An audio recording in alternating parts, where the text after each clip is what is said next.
Dinala na ang kapatid ni Alice Go na si Sheila sa Senado, habang sa Kamara naman dinala ang negosyanteng si Cassandra Leong dahil pa rin yan sa mga hinaharap nilang arrest warrant na inisyu ng parehong kapulungan. Nakatutok si Sandra Aguinaldo.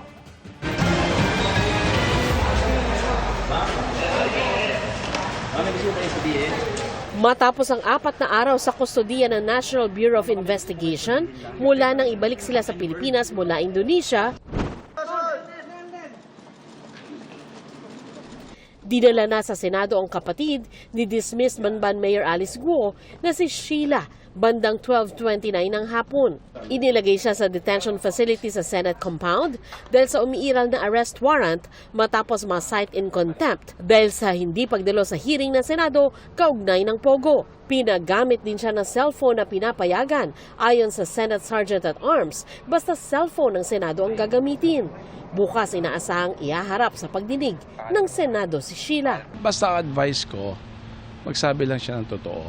Dapat siya talaga magsalita kasi wala naman siyang tinatago. Pero siyempre, dahil pinailan siya ng kaso, pwede niyang i-invoke yung uncertain questions, yung right against self-incrimination. Si Cassandra Leong naman, dinala sa detention facility ng Batasan bandang tanghali dahil din sa arrest warrant matapos ma-cite in contempt dahil sa di rin pagdalo sa mga Pogo hearing ng Kamara. Inaasahang ihaharap siya sa pagpapatuloy ng hearing ng Quad Committee sa Miyerkules. She is our only link doon sa Lucky South 99 at saka doon sa ibang illegal Pogo hubs that was raided by PAOK. We have to get information from her kung sino yung may-ari, sino yung abogado, sino yung tumatayong mga incorporators nito. Ang gusto natin malaman dito sino ang people behind Cassandra Leong. You have to remember that Cassandra Leong is only 24 years old. And being so young and wala pang halos experience sa pagpapatakbo ng isang malaking negosyo, and having said that humahawak siya ng malalaking pera, imposibleng siya lamang. We wanted to find out. Gusto rin ng Senado na paharapin sa kanila si Ong. Pero sabi ni Barbers, pag-uusapan pa ito ng House Quadcom. To ask the committee kung pwede, no? Kasi nasa amin ang custody niya at Wednesday ang aming schedule ng hearing. So kami muna ang dapat siguro muna magtanong sa kanya.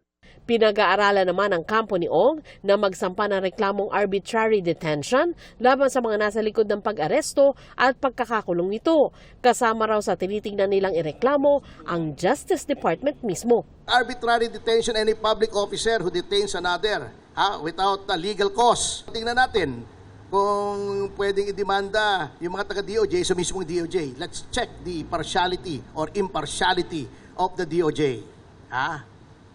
Doon kami magdidemand. Hininga ng media ng reaksyon ng DOJ pero wala pa itong tugon. Para sa GMA Integrated News, Sandra Aguinaldo, Nakatutok, 24 Oras.